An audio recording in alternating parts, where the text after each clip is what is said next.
बिस्मिल्लाहिर्रहमानिर्रहीम।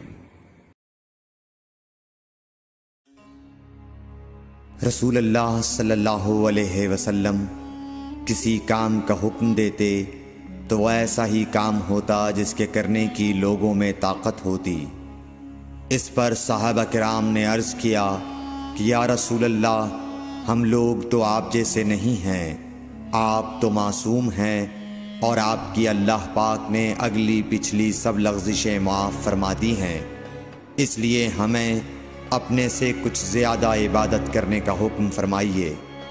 ये सुनकर आप नाराज़ हुए, हत्ता कि खफगी आपके चेहरे मुबारक से ज़ाहिर होने लगी। फिर फरमाया कि बेशक मैं तुम सबसे ज़्यादा अल्लाह से डरता हूँ और तुम सबसे ज़्यादा उसे जानता हूँ, बस तुम मुझसे बढ़कर इबादत नहीं कर सकते। सही बुखारी हदीस नंबर 20।